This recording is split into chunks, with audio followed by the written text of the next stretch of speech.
All right. Hello, everyone. Welcome to another episode of Mimosa Hotline, where we go live every Thursday with Ronnie, business strategist, myself, Ashley Rhoda, your brand strategist, and today a special guest with us, Nakia Gray, who is our IP intellectual property, trademark attorney, and podcast specialist and expert. So today I'm very excited to have her with us. You're going to see why she is definitely part of the A team. I also want to tell you that today is our 40th episode. So we are very excited by this and having a good time. So as we were just setting things up, we're a few minutes late. No, we don't owe you 170 push-ups, even though my coach would say otherwise. But I want to pass the mic over to first Nakia to introduce yourself. And then Ronnie, I want you to tell them what we were just working on. Hi, thanks so much for having me. I'm Nakia Gray, and I am an intellectual property attorney and business coach, and I am so excited to be here. I wish I should have brought me an actual mimosa, though. That's what I should have done. It's a thing. We've yet to do it, too, so don't feel isolated on that. I know. I have like cans of them in my fridge right now. I got them for my birthday. Cute. And I'm like, I could just pop a can. That's what I should do, but I haven't done it yet. Love it. So I'm super excited because I have actually a lot of questions. But the one thing that we were doing as to why we were late is we were working with a new note-taking app that we found in Zoom. And we have both like just recently downloaded. I found it on Instagram through Erica Reitman, who is one of those coaches I follow all the time because she's been using it. I was like, this would really help us with show notes. And that was the reason I actually downloaded it, because I'm a terrible note taker. And so the one thing it does is it transcribes, but it also lets you, like, if somebody says something that is interesting that you're like, oh, I want to catch that, you can hit a highlight button and it'll kind of record that section all the way back to when they started talking. So even if you have like a 5-second delay, it'll go back from when that person that's talking started talking and like let you highlight that section so you can have that in your notes, which is, I think is really cool. Yeah, I love that. So, now, what is this tool called, guys? Because we're talking about it, but we haven't mentioned Fathom. And I mean, I don't know about you guys, but in my Zoom, I have this like little sidebar that has all of these apps, and Fathom is right at the top for me. Well, it's at the top for you because you've signed up for it. But if you just go to fathom.com, you can sign up for it. It's free right now, so run. I think that when they catch on to how valuable it is, we're going to have to pay something for it. But for now, it's free, so go and get it. So now that you have signed up for it, it'll be at the top on that app on the side. Yeah. And Nakia, have you used Otter AI or anything comparable? And like, why do you like this one so much better? To me, Fathom is so, I do consider myself to be tech savvy, but I found Otter, like not being able to move my way around it. Didn't come just super easy. And I just don't have the capacity to be learning a whole bunch of new stuff. But this was so complete, like ridiculously complete ease. So that's why, for me, the other thing with Otter that drives me insane is all the if you're on in a group coach, I'm in a group coaching, and I get 50 million emails from each person saying that they are, I just think that it's a bit overkill.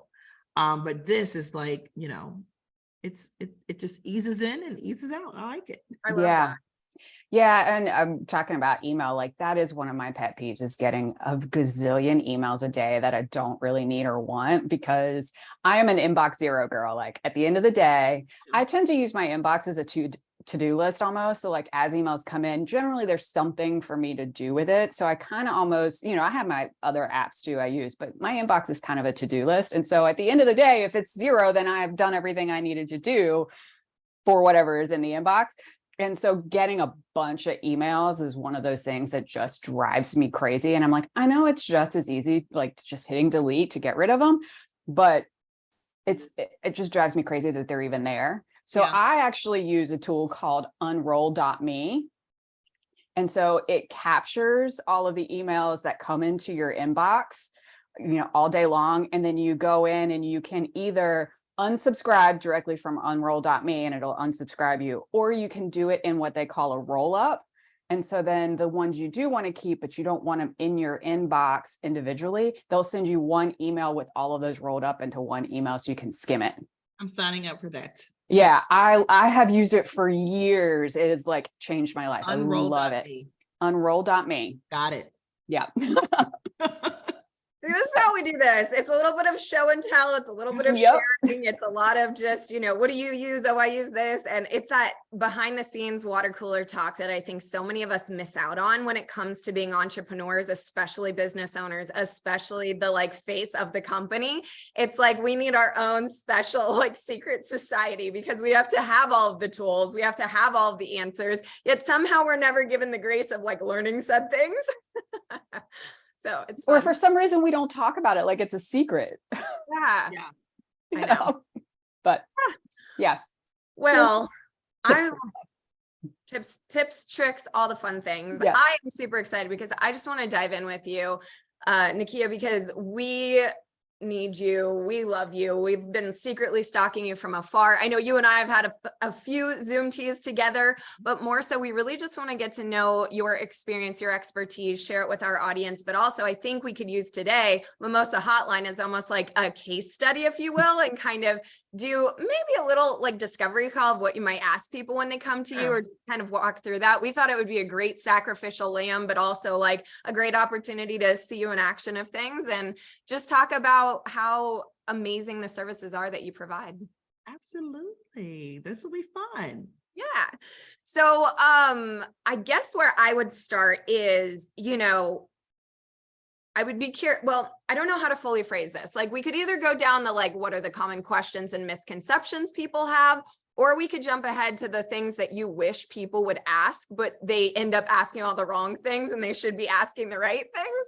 So I don't know which way you would really like to take this, but what do you think? Yeah, I mean, either one works. I mean, of course, I have my list of things that that come up all the time, and I think we could start there. Sure. And then if of course, if there are any questions as we go along, people can feel free to just pop those in. Yeah, absolutely. happy I to will keep answer you that. posted. Yeah, so I would say, and am I doing this in the form of Mimosa Hotline Yes. or just in general? Okay. Why don't we do Mimosa Hotline? Because I think it's good to anchor it into a specificity of one, Yeah. but also generalities too, if it's appropriate. What do you think? I agree, but I think I have a initial clarifying question that'll lead us into that. So from that legal standpoint, like why is our podcast different than say just doing a business, and like why is that different? What are those differences? Like, is it unique because it is a podcast versus just somebody starting a business? So that's a great question. So I would say in the normal scheme of a single podcast host, no, not very much different. The huge difference is when we have two people. Whenever you have more than one person, there's a whole set of legal issues that come that are separate from those legal issues that if there was just one person, right? Right. And so, and I've had lots of experience with this, been, with friends or colleagues that start podcasts. And it's not even just podcasts, I would say, anytime you are creating, so this is like bookmark this, folks, okay? Anytime you are creating anything with another person, there's legal issues, right? Anytime. So that's like the golden rule. And so, and those issues are who owns what, who can do what happens when one person doesn't want to do it anymore, what happens when the other person doesn't want to do it anymore, what happens if they both don't want to do it anymore, all of those things, right? And so that is just a common issue. So when we are thinking about a podcast, so that's the first part of it. The second part is, there's so many little pieces of IP that it's all over it, right? The name of the podcast, do we own it? Who owns it? Can we use it? The cover art that people use, who did it? Where did it come from? The logo, the people, the hosts, the guests.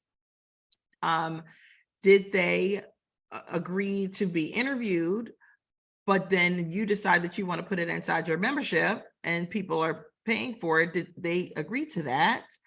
I had a case a couple of years ago with two really good friends that started a podcast. Amazingly successful, very successful podcast for years. And it just kind of ran its course. Nothing bad happened. Still great friends. Just decided to, really focus their energies in their, in their primary businesses.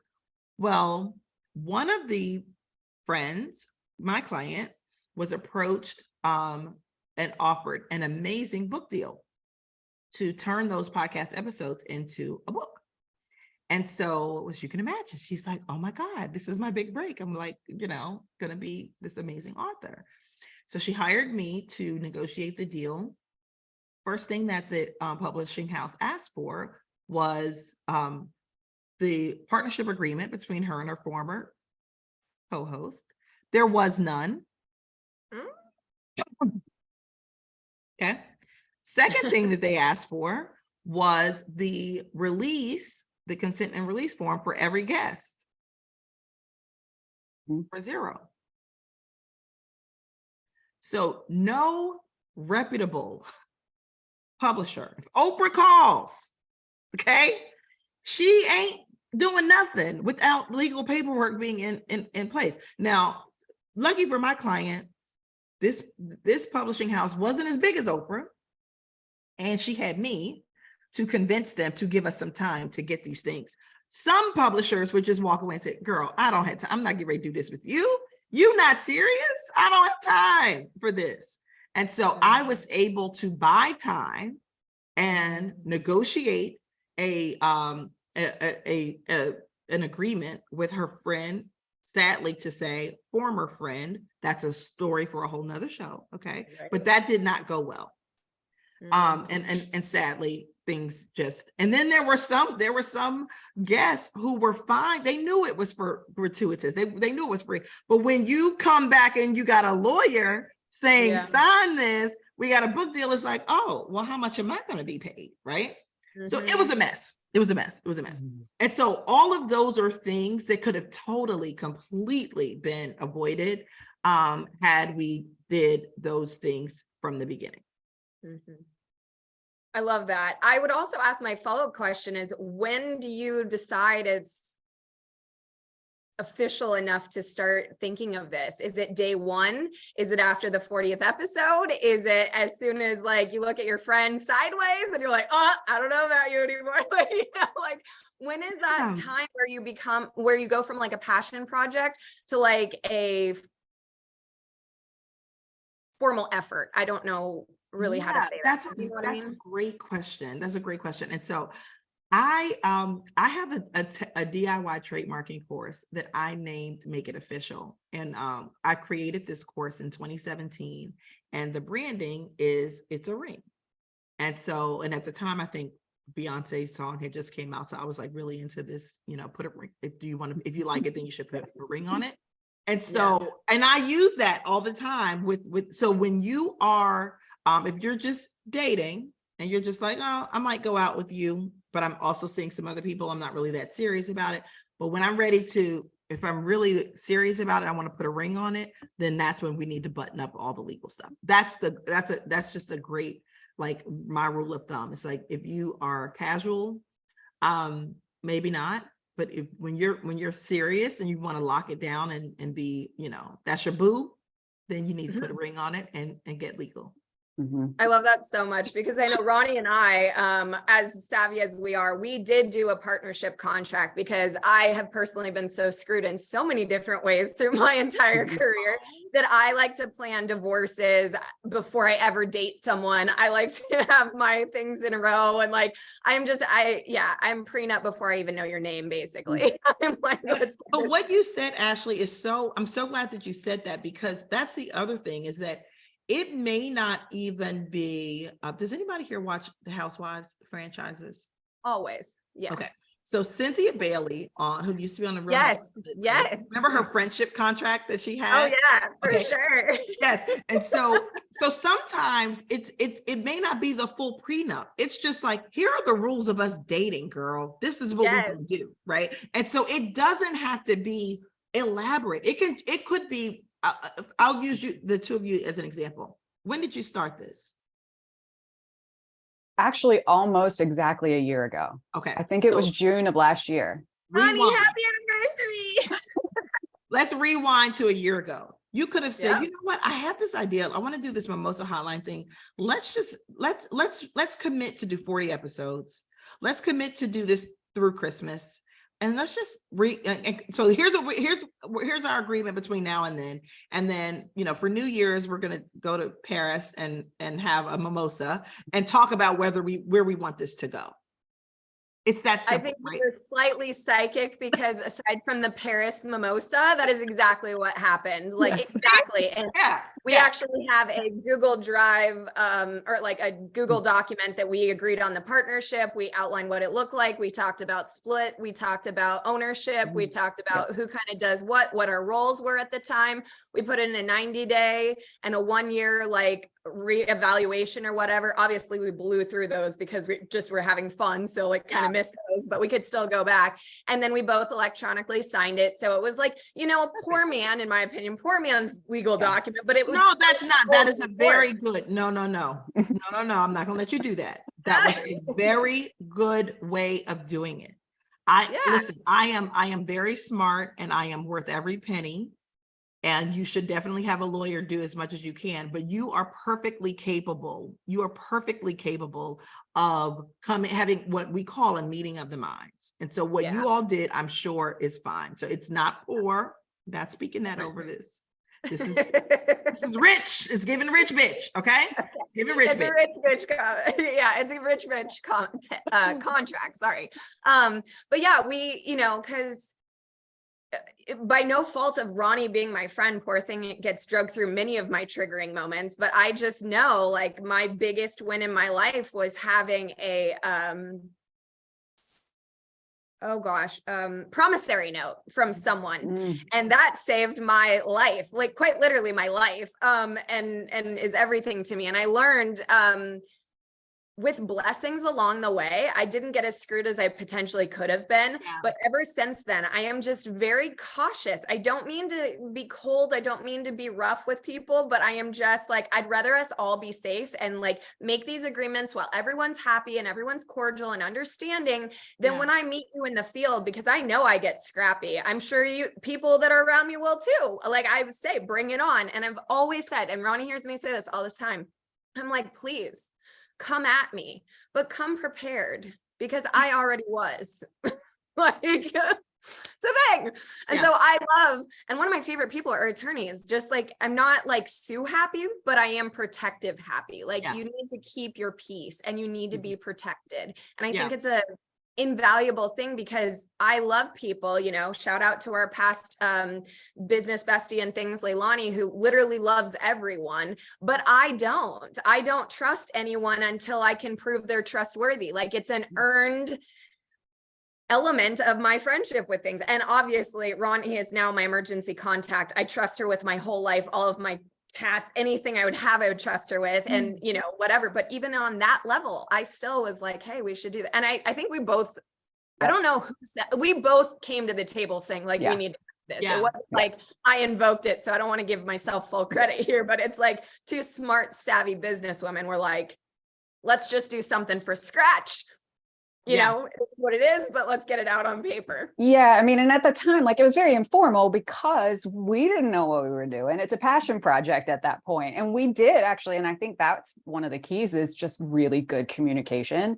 And we talked about like, okay, when does this really, like right now it's a passion project. We'll see where it goes. Like, who knows, we're kind of still there a little bit, but we've had a lot more conversations about like, okay, when do we need to like transition it into more legal, legitimate kinds of entities versus just us getting on Facebook Live and talking for a little while.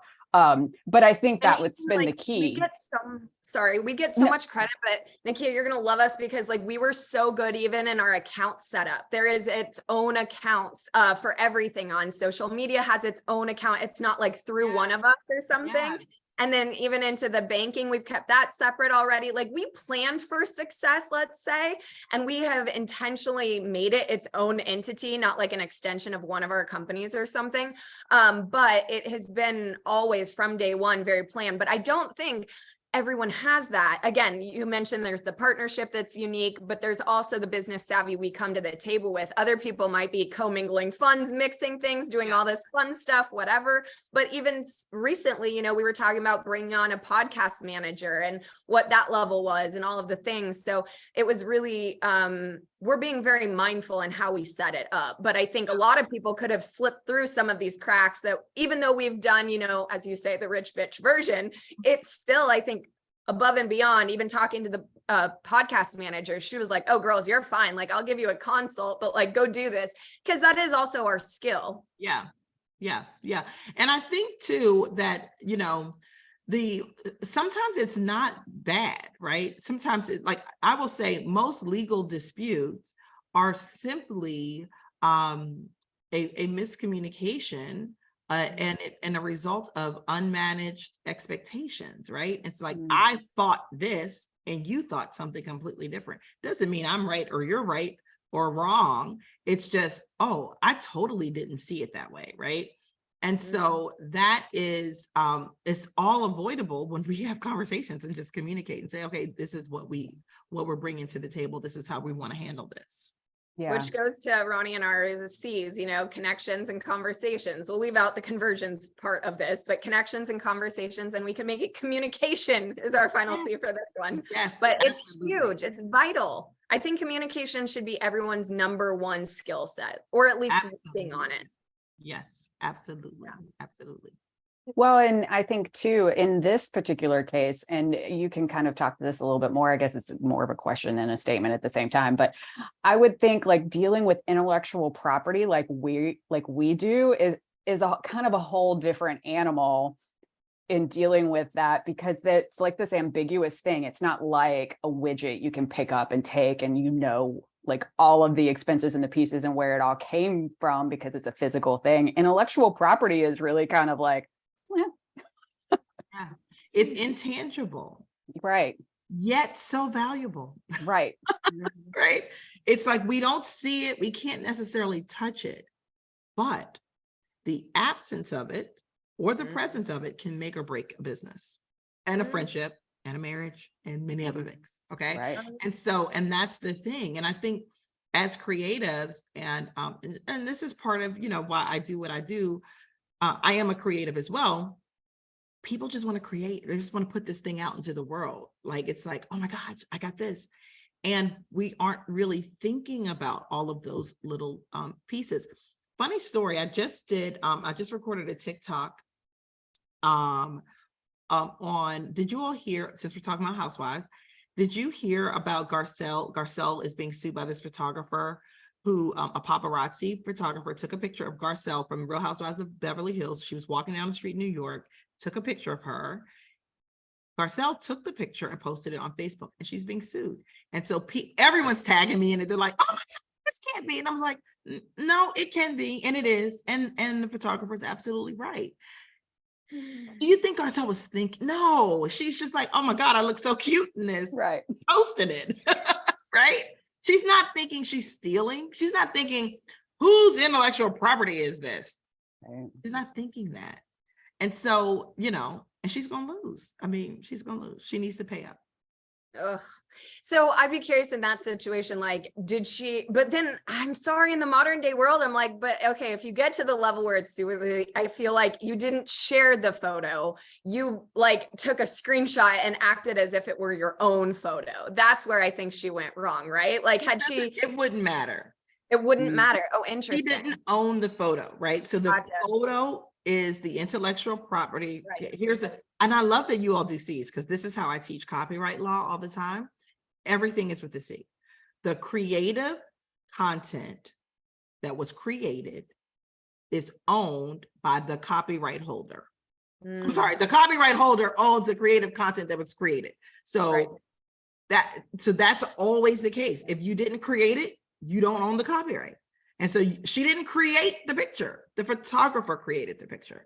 I think I have a genius next question for you. Would you be willing to explain the difference between a trademark and a copyright? Because we know this, and I just thought of that in my head. I was like, oh, people don't know that. Explain the And I difference. use the C's all the time, right? Yeah. Because creative content is protected by copyright. So it's always the C's. Anything that we create is protected by copyrights. Trademarks, on the other hand, that is how we protect a brand. So it is a name, it is a logo. Logos are the one thing that can be protected by either, right? Because the creative drawing could be protected by copyright, but it can also, once it becomes, the golden arches, that M, it can also be protected by trademark to protect the McDonald's brand. Gotcha. But that is the difference. And trademark is really designed to make sure that consumers, it's born from consumer protection. And as much as us entrepreneurs and creatives want to think that it's for us, it ain't for us. We benefit, but it's not for us. It was created to protect consumers so that when they see certain products and services, they know the source, they know who that comes from. So when they see that beautiful Italian leather with the LV, they know that that is a Louis Vuitton handbag, unless they're on Canal Street in New York, and it may or may not be a Louis Vuitton. Right. Right. But that's what trademark is designed for. We all benefit from it, but it is not for us. It is because the government has a vested interest in making sure that consumers that pull money out of their pockets know that the source of the products or services that they are receiving.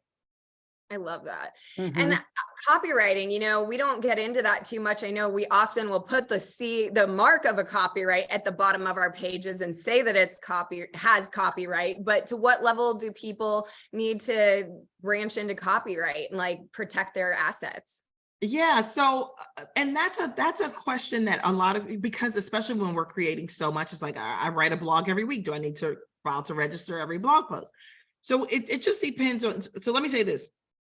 Copyright is vested, the copyright ownership is vested in the owner at the time of creation. So whether you never go and file to register for copyright registration, you are protected, right? Mm-hmm. However, as lawyers, we always recommend that you register because that's your proof. Okay. Mm-hmm. So that's your proof that you are the owner and the creator, and it was created on a certain date. So you can put those notices and that's fine. But if I take your website, if I take content from your website and put it on my website and put the C and put my name and put 10 years ago, who's right? How do you prove that you really were first, right? Mm-hmm. And so that's really why we do that.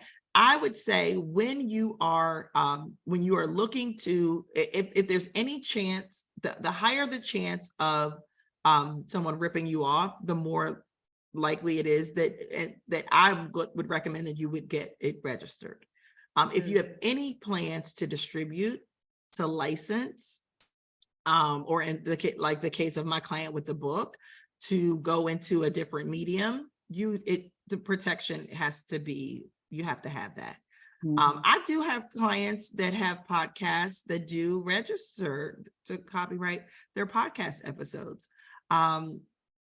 Thieves are everywhere, they just are. And so you do, I am thankful that, first of all, even from when I first started doing this work 10 years ago, we've come so far. The Copyright Office is constantly changing. I was just at a symposium last month where there's, AI is coming into play. So now it's questioning, who is the creator? Is it really me? I mean, if we, great example, let's use today. I love that we're using this case study, right? So we have this Fathom is writing show notes. So who owns that? Right? That's the question. And so that is become, that's a whole thing. And so the Copyright Office, they're on it. They're keeping up with us. They're going with the times. And so even now, a difference from when I first started doing this, doing IP work 10 years ago, is we have the ability to do group registrations. You used to have to pay for one. So now you can do a whole season of podcast. You can do your whole season of podcast episodes, your whole season of blog posts, your whole season of articles. and to make sure that you are protecting them. And that's a great thing. I mean, they are really moving. We had, there's also an easier way for disputes to be resolved now. We have what I call it copyright court. They call it the Copyright Small Claims Board, but I think copyright court sounds cuter. And so now, if you have a dispute where before you'd have to go hire a lawyer, file a federal lawsuit, it's like thousands of dollars. Now you can go right to the Copyright Office and say, hey, I registered this ebook and this person signed up for my coaching program, got in, took my book and copied it and changed the name and put it, that they own it. And you can sue them right there in copyright court, and they will resolve that dispute for you and you'll get paid. It's so, they are very, as government agencies go, they're one of my favorites. I was going to say that's one of the most progressive government agencies. One of the most progressive government agencies. Yeah. And we know why that is, right? I mean, this is a capitalistic country. Everything comes down to money.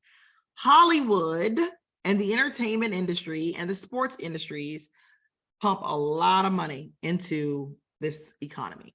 And so if you think for a second that the Mark Zuckerbergs and all these other rich people in Hollywood and all of these Hollywood studios that are creating all this content and all this music, if you think that they're not on top of all making sure that stuff is protected, trust me. So that's a big part of it, but we'll take it. I'll take it. Yeah. I love it. I love every time we talk with you. Like, it's so easy to understand, and the way that you dissect everything is so beautiful. And it's just like, I feel informed, I feel educated, and I also feel like I know what I can do when I can do it and things. So like, thank you so much. But Ronnie, do you have questions? Well, so I mean, I have one question and a comment too. So I'm going to confess right now, I had to take business law 4 times because I failed it twice and I had to retake it in undergrad and in graduate school. So it's not my topic. I was great at accounting, but business law was not my topic. But talking about copyright. So when we hire a creative to do said brand design or graphic design, or even writing creative copy for us, like, now how does the copyright change since it was created by the creator, but I paid for it? Jumping up and down. I'm so happy you asked this question. I'm like about to start dancing. Okay. Yes, great question. Okay, so let's go back to our lesson, folks. C, the creator owns the copyright. The only way that copyright transfers from the creator to another person or another entity is by contract. Another C. I just introduced you to another C. And that contract is called a work for hire. Okay, so anybody that works a 9-to-5 or W-2 job, it is inherent in that relationship. So your boss doesn't need to have you sign a contract. If you go somewhere and you get a paycheck, everything that you do in pursuit of your employment that you're paid for, the copyright ownership vests with your employer. This gets tricky when we are dealing with freelancers or 1099s or independent contractors or whatever you want to call them, because technically they don't work for us, except they do when we give them a work for hire contract. I am hiring you to do this work. In exchange for that, I'm giving you this money and you're giving me the copyright ownership. Now, that's the way that it should go most of the time. However, I have some very prestigious creative clients, and not all of them sign those. Some of them have different clauses that say, well, no. I own the copyright. I'm retaining copyright ownership. This comes into play a lot with photographers. I am retaining copyright ownership. Now, I will give you a license to use these photos for X amount of time. A lot of my wedding photographers do this. There's a license for you to use it on your social media. But if Washington Bride calls and they want you to be featured in the New York Times, then there's a different license. You got to pay me a little bit more money, right? And so really savvy business creatives know how to negotiate those things. Or if they don't, they just hire me and I negotiate those things for them. But it's all about the contract. So a work for hire contract is important because it's not always just understood that way. You can't just say, well, and websites is a great place too, right? Just because you, and I know some web designers who do not transfer. Their contracts do not have a copyright transfer. They want to still own it. Or sometimes it could be that they do a transfer, but they also want a license to use it in their portfolio or whatever. So everything is negotiable, but it all comes down to the contract and what the contract says. That's actually why I have two contracts. I have, and sometimes they must both be signed depending on the project, because as like a general, I would say I'm like a creative general contractor, right? I have the subcontractors that are hired in on projects, but I also have the client. So the client and I have a contract, but so do the subcontractors on that project. And there's different clauses and things as far as copyright and ownership. One of the things I pride myself on is that the client does own the work that we create. Yeah. Because I just want that upfront clear that this, like, yes, we're doing the work, but you own this, because it sounds weird. Like some people might think like, oh, you should keep ownership, but it's in the best interest of the client to have ownership from the beginning. Then they never have to fight for it. And it just saves you time, money, and energy. And you don't want to be bothered. And you have hit it and quit it and you've moved on to the next. But for some people's businesses, it does. Right. It does. No, for sure. Yeah, the photographer. I'm actually thinking I'm working with one right now, and I should send him as a referral to you for that purpose. Yes, absolutely. The other thing is I would be so rich if I got paid extra for every time someone comes to me to trademark a logo. Right. And I ask them if they own the logo. I am shocked at how many people hire graphic designers, pay a pretty penny and never get the copyright. I can't trademark. You can't protect what you don't own. Okay. Oh my gosh, yeah. And that's why my signature framework within my firm is create, protect, monetize. We got to create it first, right? Then we got to protect it. Then we monetize it. You can't monetize. You shouldn't monetize what you haven't protected. And you can't protect you can't monetize what you don't own. You can't protect what you don't own. So we got to make sure that who owns this? Absolutely. You are doing all this work, building up this brand, and you're investing. You are investing in this brand. You've got the top photographers, you've got the best web designers, you've got the best graphic designers that's doing all your branding. You've protected nothing. It is the same as if you were renting an apartment and you renovated and bought new appliances and installed hardwood floors, and you did a ton of work for your landlord. You would never do that. So don't do it in your business. Don't do it in your business. Own your stuff.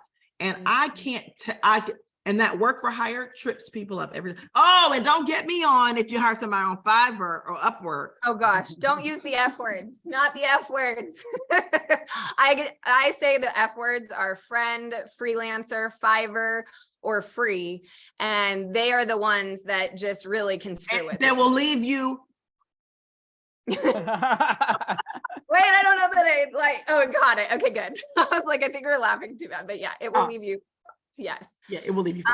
Yes. And so so I say to people, yes, Fiverr has in their terms and conditions. I had this exact case. Okay. I had this exact case. My client created a children's book. Amazing. We were approached for a book deal. The illustrations, gorgeous. Fiverr. So here comes the publishing attorney. Ms. Gray, please send me over your copyright registration. So I say to my client, oh, you didn't copyright this? We got to get these copyrighted. Who did it? Oh, I hired somebody on Fiverr. Forget it. Yes, it's in their terms and conditions, but do you think Oprah is going to say, let me go look up Fiverr's terms and conditions? No. We need paperwork. Yeah. You know what I don't know if I should say this out loud, but hell, whatever. I feel like people are sometimes so into the profit and monetizing, that final part of your plan. They're so into the profit and the monetizing, yet they are so cheap when it comes to doing things and setting it up. And it's like, you want all the money, but you didn't invest anything in this. Yeah, you paid $10 on Fiverr, good on you. Now you want to go make $1 million. And somehow you think that that's going to pass the universal laws of just, like, I am struggling with humanity currently. Yeah. Well, But we had to start over because Okay. we could not find the freelancer. Of course not. So we had to hire a real one. I mean, a real person, because here's the thing, you don't even know. And let me tell you, I have plenty of Fiverr gigs that I have purchased. Okay. I will use it for something that I am looking to invest long-term in my brand. No, for this very reason. Right. So you don't know, you have no clue who's behind you have no clue whatsoever. If that's their real name, if you know nothing, you don't know if they have done those exact illustrations for 50 other people. Because there's no contract that has a warranty clause that I would put in there to make sure that they didn't do that. And that if someone else comes after you, they are indemnifying you and you can go after them for that amount. But you don't have that because we don't even know if their screen name, Savvy Sally is her name even Sally? Is it a woman? It could be a man. You know nothing about this person. It just makes no sense. I've seen some zoo animals that got some crazy skills with those paintbrushes. So that's all I'm saying. There's some things. It's so risky. It's so risky. It's not worth it.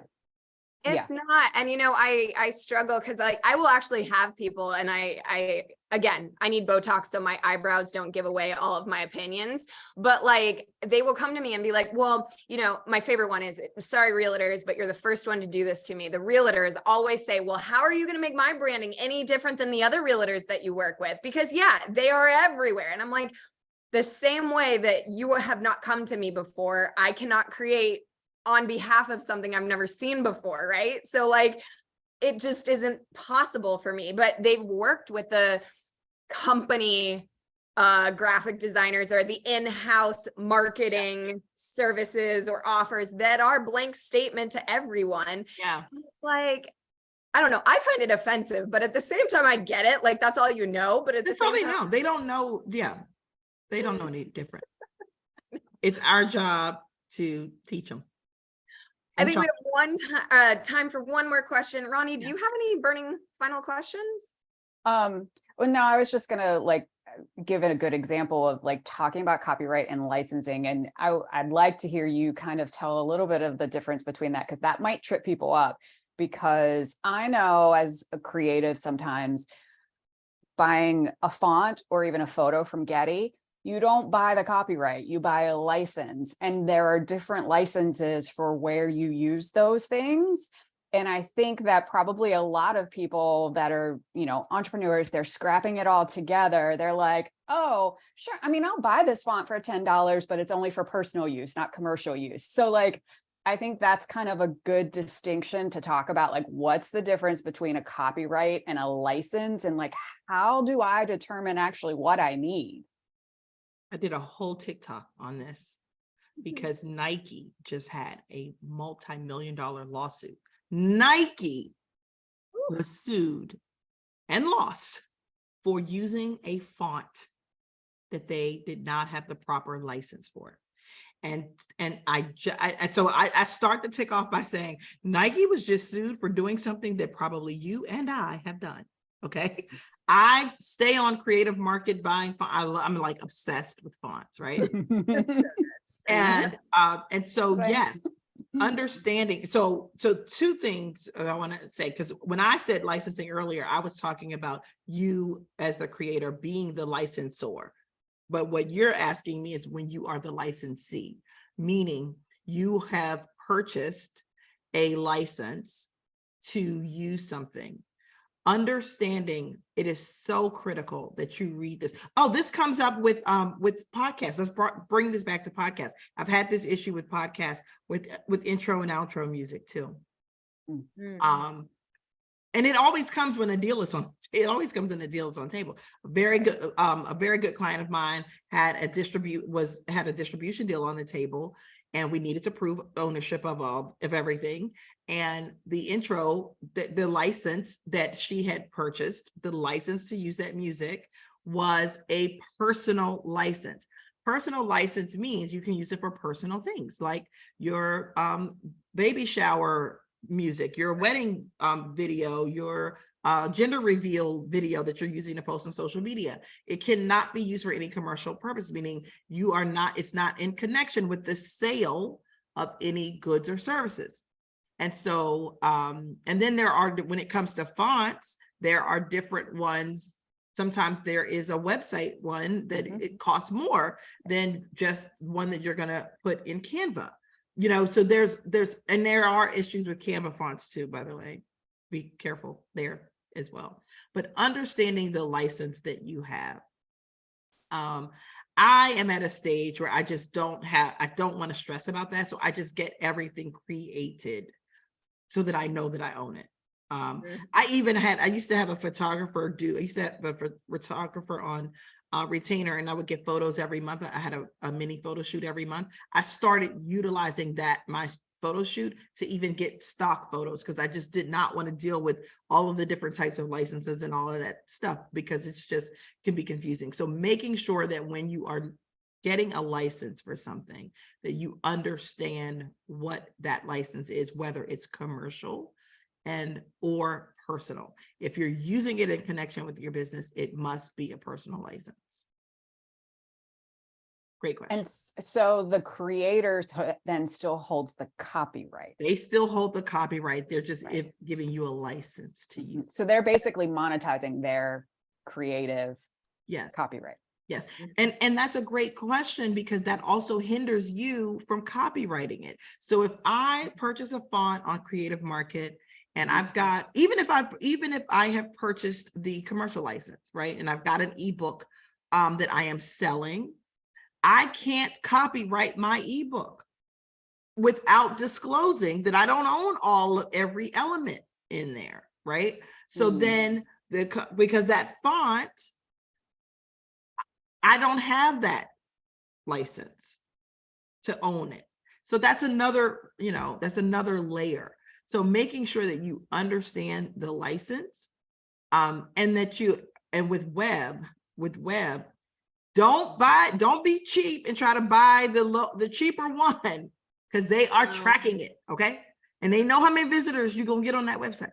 So to be honest, be honest. Yeah, buy the beast, not the yes.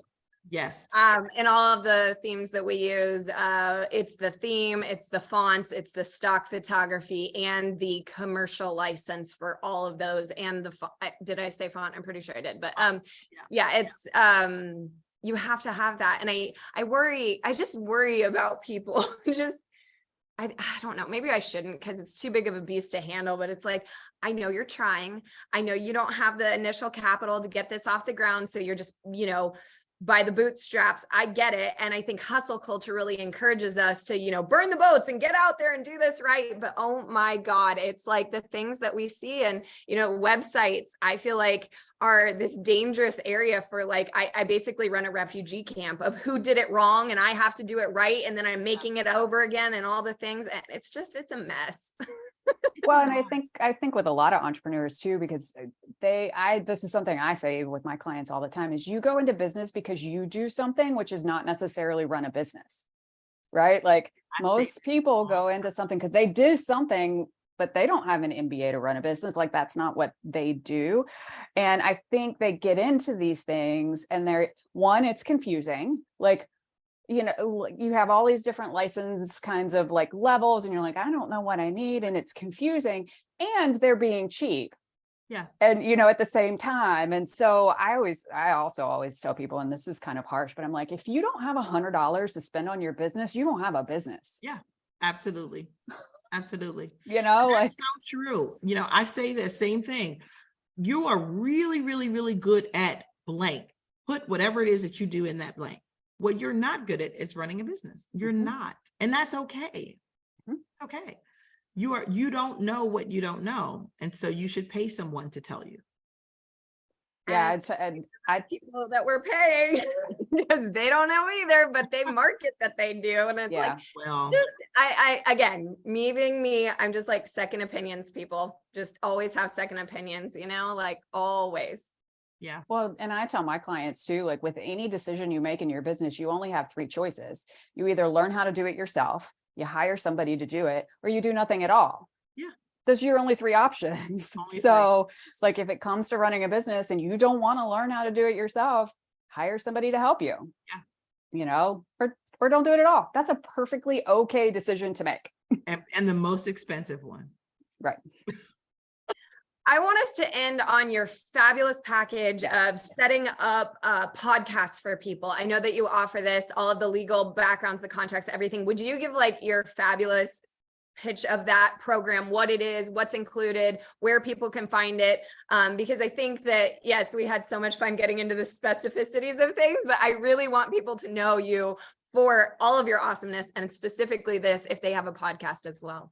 Yes. So I have a podcaster's bundle that has everything that you need to run a podcast. So there is the trademark, because if you've got a name, whether you're going to move forward with trademarking it or not, you have a responsibility to make sure that that name is properly vetted and that a search has been done. So I'll walk you through how to do that.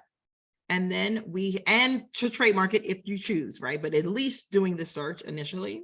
Then we have copywriting, because we've talked about the differences here of, this comes into play with intro music, outro music, as well as cover art. So understanding that, where to go to get those things, understanding the different types of licenses, and then the contracts that you need, having the proper release for talent when you have someone on. I also have in my podcasters bundle, if you're doing any type of sponsorship, and you are at a place where you are monetizing, there is a contract template for that, which is a great way for you to monetize your podcast. So I have all of those in my podcasters bundle. I don't know if I can, do we have a chat here? I could put the link to it. Yeah. Or I can send it to you. You can put it in the notes so that people can Absolutely. And what website is that on for them? It's on shoplockedandlawyered.com. Love it. Awesome. Yeah. Thank you so much for joining us today. I'm going to have to rewatch this whole thing because I was so captivated. I took no notes for our show notes, but it is such we've got Fathom here working for us. That's right. I forgot. Okay. I didn't just totally drop the ball. I was like, oh gosh, guys, I was so captivated and I was so intrigued. I did not take a scratch of a note. So this is perfect. But yes. Thank you for joining us. What is the best way for people to follow you? Handles, hashtags, things like that? Sure. So I am most active on Instagram, Nakia Gray, that's NAKIAGRAYESQ, and TikTok. TikTok is really my favorite. If you really want to see me up close and personal and having fun, come to TikTok, because that's where I am. And I am at Your Small Biz Attorney on TikTok. I do some really fun stuff on there. I get to, Instagram is a little bit more buttoned up and curated, but on who knows what you're going to see. You might see me naked well, not naked, but bearing my soul. But guess what? There's probably a copyright on every piece of that beauty, so don't even worry about it. Share it. I bet, details. I've been thinking about my my tattoo of my logo in it, because now that I have the registered trademark, if I need to add the little R on it, because I get it. If you want to bear it all, I do every day, so it's okay. Love it. Well, thank you everyone for joining us. Again, this is another episode of Mimosa Hotline, where we come live being raw, real, unfiltered with you with some of the best. So looking forward to new episodes. The first Thursday of every month, we will be bringing you a guest, an A-team member or one of Ronnie's connections to the show. We've got a few booked out already. I think 6 months out are booked out. So stay tuned for that. We have the Mimosa Hotline. You can call in with questions, comments, concerns, emotional outbursts. We have the wait list for the membership, which it sounds like we're going to need a contract for that. We are still looking for a champagne sponsor, as it was brought up recently. So we'll need a contract for that too. but all of the things. Long story short, live Thursdays, join us live or on the replay. We can't wait to see you next time. Bye guys. All right, bye. Bye.